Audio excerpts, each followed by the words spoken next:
Everyone knows about Charles II of Spain, the jaw, the drooling, the tongue too big for his mouth. If you have even a passing interest in European history, you have heard of the bewitched king. He's the poster child for what happens when a royal family marries itself into genetic ruin. What almost nobody knows is that Charles was not the most inbred Habsburg who ever lived. That distinction belongs to his niece, a woman named Maria Antonia of Austria, born in Vienna on January 18, 1669, and dead by Christmas Eve, 1692. She was 23 years old.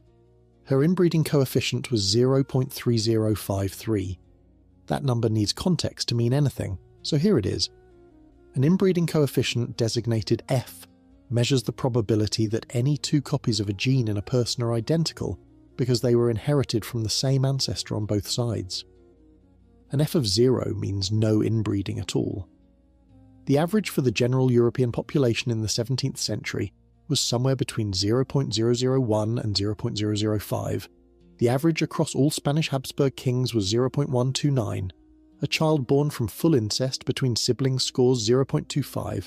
A child born from a parent and their own offspring also scores 0.25. Maria Antonia exceeded both. She was, in measurable genetic terms, more inbred than the biological product of the most forbidden human mating possible. Charles II, the man whose autopsy reportedly described a heart the size of a peppercorn, scored 0.254. Philip III of Spain scored 0.218. Don Carlos, the mad son of Philip II, scored 0.211. Maria Antonia beat every single one of them, and yet it is Charles whose face appears in every thumbnail, every documentary, every list of history's most famous genetic disasters. Maria Antonia does not even get a mention. She should be the headline. She lived 23 years and buried 2 newborn sons. She watched her husband leave her for another woman while she was pregnant with their 3rd child.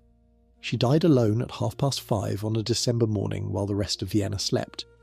And within 7 years of her death, her only surviving son was dead too, probably poisoned, and Europe was on fire in a war that would kill 700,000 people. To understand Maria Antonia, you have to understand her mother first, because her mother is someone you have already seen. If you have ever looked at a painting called Las Meninas by Diego Velázquez, the little blonde girl at the centre of it, surrounded by handmaidens and a large dog, the one in the wide silvery dress looking straight out at you with an expression somewhere between boredom and royal composure, that girl is Margaret Teresa of Spain. She was 5 years old when Velázquez painted her in 1656. Margaret Teresa was born in the Royal Alcazar of Madrid on July 12, 1651. Her father was Philip IV of Spain. Her mother was Mariana of Austria. Those two were uncle and niece. Philip was 23 years older than his wife, and she was his sister's daughter. The Habsburgs had been doing this for generations, swapping brides between the Spanish and Austrian branches of the family like livestock between neighbouring farms, and by the 1650s the genetic consequences were becoming hard to ignore. Philip III of Spain had an inbreeding coefficient of 0.218. Mariana of Austria scored 0.155. The numbers were climbing with every generation, and nobody cared, because blood purity was more valuable to the Habsburgs than blood that worked properly. Philip adored his daughter. He called her mi alegria, my joy. Courtiers called her el angelito, the little angel. She was bright, musical, reportedly charming. She was also a political asset of extraordinary value because the Spanish branch of the family was running out of healthy male heirs and needed her married well. The groom they picked was Leopold I, Holy Roman Emperor. He was her mother's brother, her uncle, and he was 26 years old.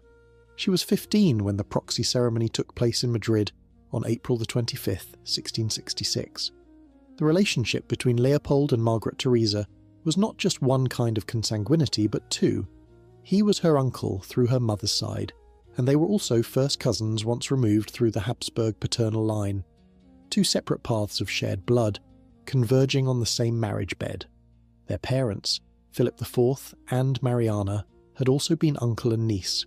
So had Ferdinand II and his wife.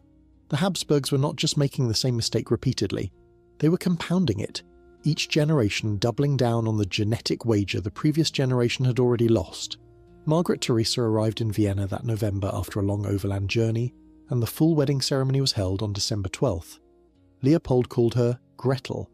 She called him Onkel, which means uncle, because that is what he was. She called him that for the rest of her short life. By all accounts, they were genuinely fond of each other, which makes the whole thing harder to think about rather than easier. Leopold was the most cultured ruler in Europe, a man who composed over 200 works including masses, oratorios, ballets, and more than 150 Italian-language arias. His court at the Hofburg spent 60,000 gulden a year on musicians. Nearly 400 new compositions premiered there during his reign. Margaret Theresa loved music too, and Leopold wrote operas to entertain her. They shared a language of strings and voices, if not of genetics. Velázquez had painted Margaret Theresa multiple times before the move to Vienna, and each canvas served a specific political function. The pink dress portrait from 1653 or 1654 showed her as a toddler. The famous blue dress in 1659, now hanging in the Kunsthistorisches Museum in Vienna, showed her at 8, poised and serious. Las Meninas itself from 1656 captured her at 5 in the company of her attendants. These canvases were sent north to Vienna so that Leopold could monitor how his betrothed was growing up, watching her body change through the most accomplished brush in Europe. They were, if you want to be precise about it, the most beautiful arranged marriage portfolio ever assembled. A series of masterpieces commissioned so a man could inspect his niece from a comfortable distance before collecting her. What followed was 6 years of relentless pregnancy. Margaret Theresa conceived 6 times. She delivered 4 living children and suffered 2 miscarriages. The survival rate among the live births was catastrophic, though by Habsburg standards it was not unusual. The Alvarez study showed that of 34 children born to Spanish royal families between 1527 and 1661, 29.4% died before their first birthday and half were dead before age 10. The rate in Spanish villages at the same time was around 20%. Margaret Theresa's children were dying at the dynasty's usual pace, which was faster than the peasantry's. Ferdinand Wenceslaus, born September 28, 1667. Dead at 3.5 months, January 13, 1668. Then Maria Antonia, born January 18, 1669. She lived. John Leopold, born February 20, 1670. Dead within hours of arriving in the world. Maria Anna Josepha, born February 9, 1672. Dead 2 weeks later on February 23rd. 4 babies, 3 of them gone before they could sit up on their own, 1 survivor. Margaret Theresa was 4 months into a 7th pregnancy when she died on March 12, 1673. She was 21 years old. She's buried in the imperial crypt beneath the Capuchin Church in Vienna. There is a detail about Margaret Theresa that most sources quietly pass over. After the deaths of her babies and a fire in the Hofburg's Leopoldine wing, she became convinced that these catastrophes were divine punishment for the Jewish presence in Vienna. She personally pressured Leopold to expel the city's Jewish population. He did it in 1670 during the Corpus Christi festival. The entire community was driven out. The Leopoldstadt district in Vienna is named after Leopold because of this expulsion. Margaret Theresa, the dreamy girl from Las Meninas, the little angel, drove one of the most significant anti-Jewish actions in 17th century Austria. She was 19 years old at the time and she was burying babies, and she decided that the Jews were why God was angry with her. Grief does things to people. What it did to her had consequences for thousands. Maria Antonia was 4 when her mother died. She was the only surviving child.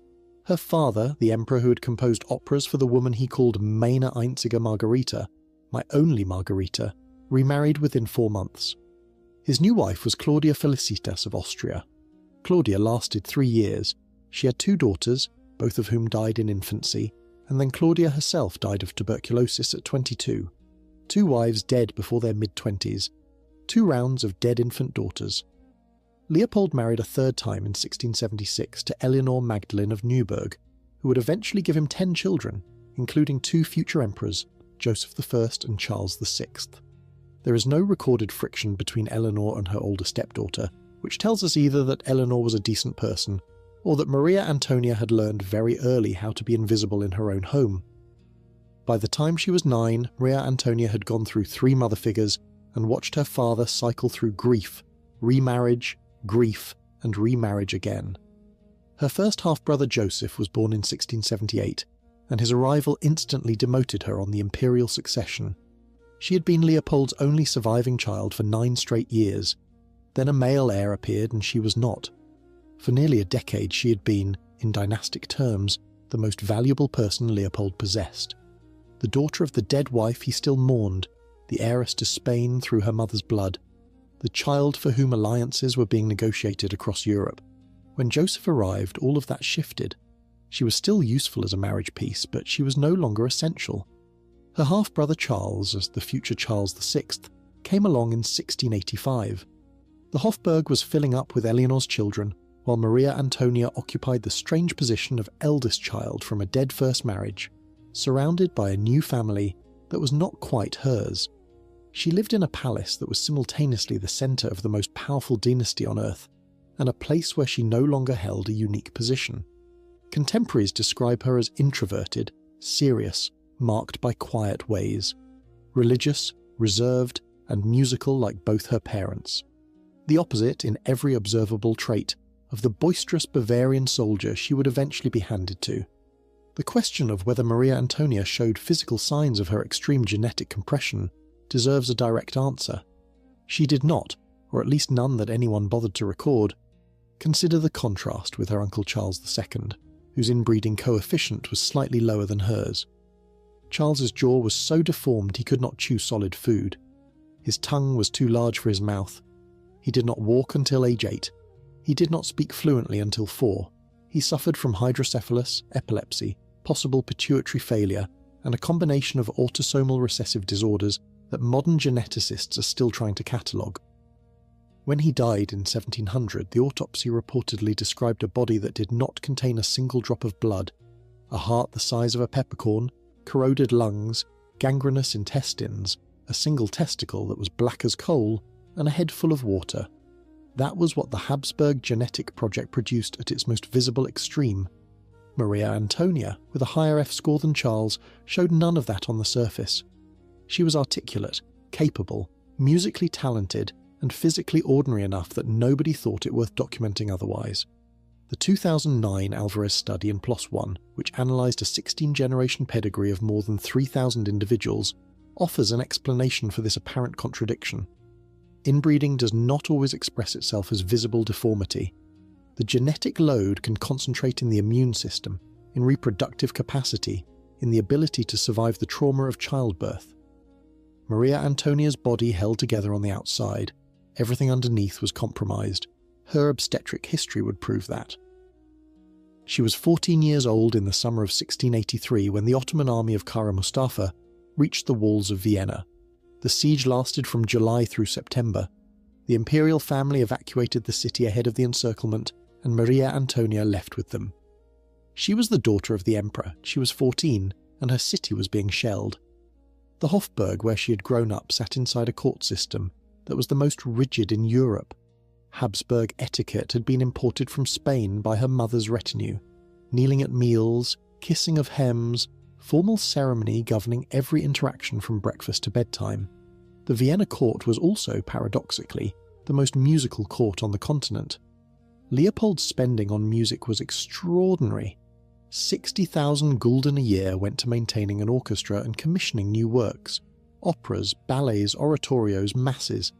Maria Antonia grew up in a palace where the formality was suffocating and the music was magnificent. Among the dead during the siege was Alessandro Poglietti, the court organist who almost certainly taught Maria Antonia to play. He was killed during the fighting. The siege was broken on September 12th by the cavalry charge of John III Sobieski of Poland, and the city was saved. Maria Antonia returned to a Hofburg scarred by months of bombardment, and missing one of the people who had given her access to the only art form that seemed to matter to her. She was 14, she had lost her music teacher to a war, and the world she lived in had almost been erased. This was a child who did not get to be a child for very long. Now the political dimension. This is where her story turns from private tragedy into a kind of slow-motion continental catastrophe. From the age of 4, Maria Antonia was the heiress presumptive to the entire Spanish Empire. Her uncle Charles II was sickly, probably impotent, and produced no children across 2 marriages.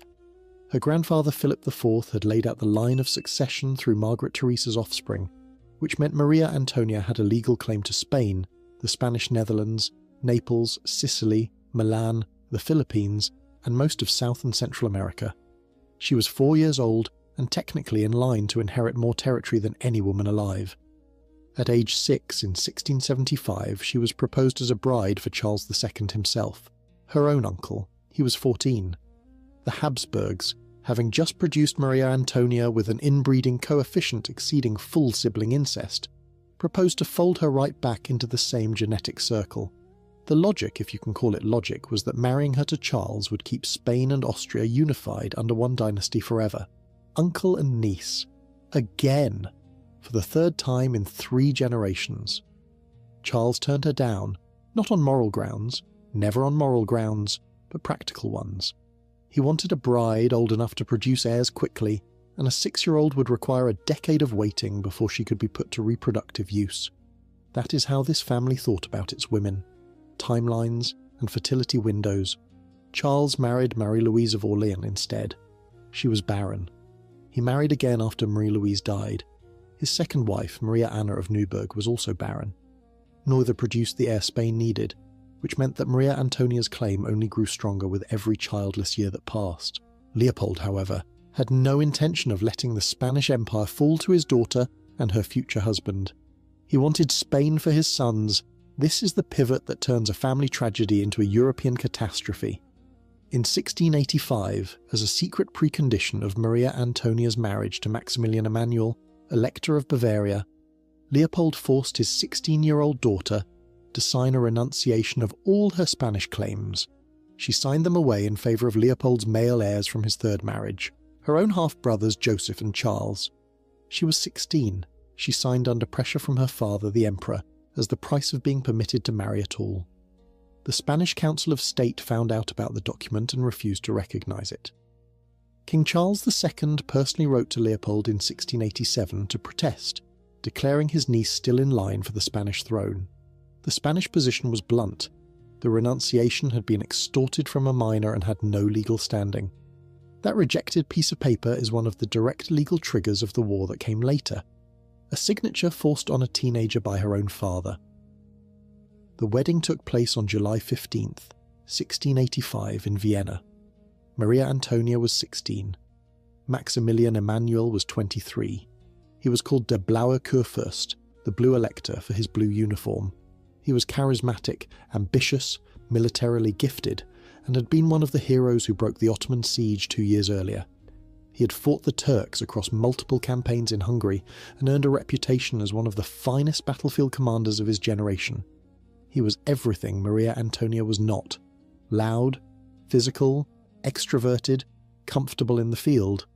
The match was political, not personal. The deal was straightforward. Bavaria would become a key Habsburg ally against France. In return, Maximilian would receive prestige, an eventual governorship of the Spanish Netherlands, and a wife whose bloodline connected him to the richest inheritance in Europe. The marriage was miserable. Every source that touches on it arrives at the same conclusion. They had nothing in common. He was a warrior and a charmer.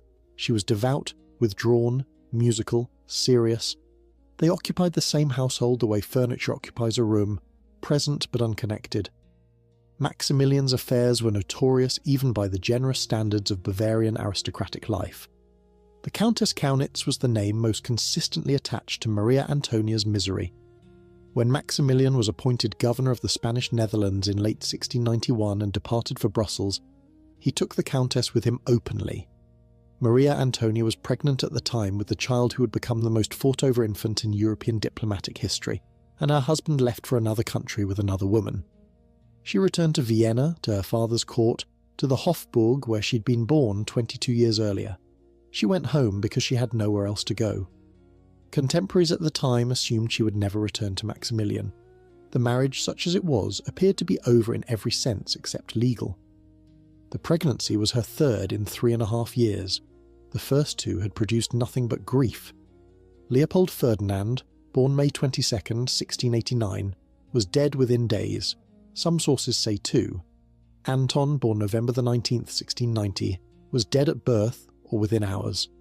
2 sons, both gone before their mother could learn whether they would survive their first week. The third pregnancy, in the autumn of 1692, ended differently. Joseph Ferdinand Leopold was born on October 28th at the Hofburg. He lived. He breathed. He survived his first week, his first month, past every milestone his brothers had failed to reach. Maria Antonia did not get long with him. After the birth, she fell into what contemporaries described as a deep state of melancholy. In 17th century medical language, this likely means severe postpartum depression, though the line between depression and the early stages of puerperal sepsis is not always clean. Streptococcus pyogenes, the bacterium behind childbed fever, killed roughly half of all women who contracted it in the era before antibiotics. It began with fever and abdominal pain, and progressed to systemic infection. For a woman with Maria Antonia's genetic burden, the mathematics were even worse. The 2024 follow-up to the Alvarez study found that inbred Habsburg women faced a postpartum mortality hazard ratio of 2.36, which means they died after childbirth at more than double the rate of their less inbred counterparts. The p-value on that finding was 0.0008. It is not a guess. Maria Antonia died at 5:30 in the morning on December 24th, 1692, Christmas Eve. She was 23 years old. Her son Joseph Ferdinand was 8 weeks old. Her husband was in Brussels with his mistress. Per her own will, she was buried beside her mother in the imperial crypt. She had lost Margaret Theresa at age 4. She was reunited with her at 23, in a crypt beneath a church in the city where both of them had lived too briefly. Her sarcophagus, made by Thomas Koch of Munich in lead alloy, is unusual even by Habsburg standards. The lid is steeply sloped, higher and sharper than most coffins in the crypt. A crucifix runs the full length of it. Beneath the crucifix sits a skull with crossed bones. The sides bear her monogram, MACIB, for Maria Anna, Kurfürstin in Bayern, Electress in Bavaria. Corner handles, an archducal crown, dual coats of arms. The Latin inscription describes her as a princess most illustrious by birth, marriage, offspring, and death. A second line reads like accidental poetry. She met death with Austrian piety, 2 months after childbirth, like the dawn that extinguishes after birthing the son to the world. That son, Joseph Ferdinand, was raised in Brussels by his father, who had moved on with striking efficiency. Joseph Ferdinand never knew his mother. He was brought up in the court of the Spanish Netherlands while his father governed the territory, and kept company with whichever woman was not his dead first wife. He was 6 years old when Europe decided he was the answer to the continent's most dangerous political question. With Charles II dying childless, Spain and its territories needed an heir. The 2 main candidates were a Habsburg archduke and a Bourbon prince, and giving Spain to either family would upset the continental balance of power so badly that a general war was almost guaranteed. Joseph Ferdinand was neither Habsburg nor Bourbon. He was a Wittelsbach, Bavarian. The son of a Habsburg mother, yes, but technically outside both competing dynasties. France, England, and the Dutch Republic all agreed he was the only acceptable compromise. On October 11th, 1698, the Treaty of The Hague named 6-year-old Joseph Ferdinand as heir to Spain itself, the Spanish Netherlands, and the Indies, which meant the Americas. France would get Naples, Sicily, and Guipuscoa. Austria's Archduke Charles would get Milan. It was an elaborate partition designed to prevent any single dynasty from dominating Europe. Then, a month later, Charles II went further. On November 14th, 1698, the Spanish king published a will naming Joseph Ferdinand as heir, not to a partitioned Spain, but to the entire undivided Spanish Empire. A child who had lost his mother at 8 weeks, the son of the most genetically inbred princess in Habsburg history, was about to inherit the largest empire on earth. He died on February 6, 1699 in Brussels. He was 6 years old. The symptoms were seizures, vomiting, and prolonged loss of consciousness. The official cause was smallpox or typhoid fever. Those symptoms are consistent with both infections. They are also consistent with arsenic poisoning, which was the preferred method for quiet political murder in the 17th century. Poisoning rumours spread within hours of his death. Bavarian and Polish court circles openly accused Leopold I, Joseph Ferdinand's own grandfather, the man who had forced Maria Antonia to sign away her Spanish claims 14 years earlier. Leopold had more to gain from the boy's death than anyone alive. The partition treaty had excluded his sons from the Spanish inheritance entirely. With Joseph Ferdinand gone, Leopold's son, Archduke Charles, became a viable candidate again. Nothing was ever proven. The boy is buried in the Cathedral of St. Michael and St. Gudula in Brussels, separated from his mother by 500 kilometres and 7 years. Consider what Maria Antonia's life produced: a contested succession that Spain refused to let go, a son whose mere existence was the only thing preventing a continental war, and then, with both of them dead, a legal vacuum so total that the two most powerful dynasties in Europe went to war over it for 13 years. With the boy dead, the treaty collapsed overnight. Charles II of Spain lingered until November 1st, 1700, then died having signed yet another will, this time leaving everything to Philip of Anjou, the grandson of Louis XIV of France. The War of the Spanish Succession erupted in 1701 and burned across Europe for 13 years. 700,000 people died. Bavaria was devastated at the Battle of Blenheim in 1704. Maximilian Emmanuel, Maria Antonia's widower, was stripped of his electoral title and driven into exile. The Spanish Empire was split between Bourbon Spain and Habsburg Austria, which was exactly the partition the Treaty of The Hague had been designed to accomplish peacefully. Maximilian had remarried in January of 1694, barely 13 months after Maria Antonia's death. His new wife was Teresa Kunigunda Sobieska, the granddaughter of John III Sobieski of Poland, the king whose cavalry charge had saved Vienna in September of 1683, when 14-year-old Maria Antonia was a refugee from the Turks. Her replacement as Electress of Bavaria was the granddaughter of the man who had saved the city she grew up in. Maximilian later fathered an illegitimate son, Emmanuel François Joseph, Count of Bavaria, with a French mistress named Agnès Françoise Luchier. Born in 1695, he moved on with the ease of a man who had never particularly cared about the thing he was moving on from.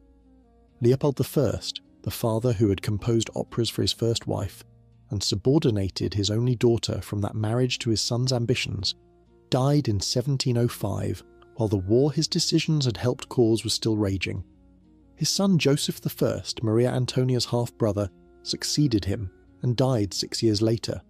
His other son Charles became Charles VI, and spent decades trying to secure the very inheritance Leopold had taken from Maria Antonia. The family ate itself. What the Alvarez study and its follow-ups quantified is the mechanism that killed Maria Antonia's family. The 2009 paper found that Margaret Theresa had only 10 distinct great-great-great-grandparents instead of the normal 32. A normal person at the 5th generation back should have 32 separate ancestors. Margaret Theresa had less than a third of that number, because the same individuals kept appearing on multiple branches. The family tree had collapsed on itself so severely that Joanna I of Castile and Philip the Handsome, who married in 1496, show up in Maria Antonia's ancestry multiple times, occupying different branches simultaneously. Maria Antonia inherited an even more compressed version of this pedigree. The researchers described the resulting diagram as looking less like a tree and more like a circle. The study established that inbreeding at the level of first cousins reduced offspring survival by 17.8%, plus or minus 12.3%. Maria Antonia's parents were closer than first cousins. They were uncle and niece, and they were also first cousins once removed through the Habsburg paternal line. That is 2 separate consanguineous relationships stacked on top of each other. The child they produced should not, statistically, have survived. She beat the odds, her children did not. Between 1450 and 1750, the Habsburgs contracted 73 marriages. 4 of those were uncle-niece pairings. Maria Antonia was the product of the last one. The dynasty's obsession with keeping bloodlines pure killed its own children at a rate that exceeded peasant infant mortality. The numbers confirm what the family tree already shows. Maria Antonia survived that filter. She was the only one of Margaret Theresa's 4 live-born children to make it past infancy. She outlived her siblings, her mother, a siege, a stolen inheritance, a miserable marriage, and the deaths of 2 sons. She didn't survive the 3rd birth. Her body carried the weight of 8 generations of consanguinity, and it gave out at 23. Her portraits are few and largely unreliable. A 2022 article in The Court Historian by Maria Cruz de Carlos Verona examined the surviving images and concluded that many were painted for political circulation rather than from life. She was a face the Spanish faction wanted Europe to see, a visual argument for dynastic legitimacy projected across embassies and courts. The real Maria Antonia, the woman who played music in the Hofburg and buried her children and called her father's court home because her husband preferred Brussels and a mistress, is harder to locate in the historical record. She left no diaries that survive. She left no letters that historians quote at length. She left a sarcophagus with a skull on it and a son who almost stopped a war on a piece of paper that helped start one, the dawn that extinguished itself. The Habsburgs knew how to write a beautiful epitaph. They did not know when to stop marrying their own relatives. Maria Antonia paid for that failure with everything she had, and Europe paid for it with 700,000 dead.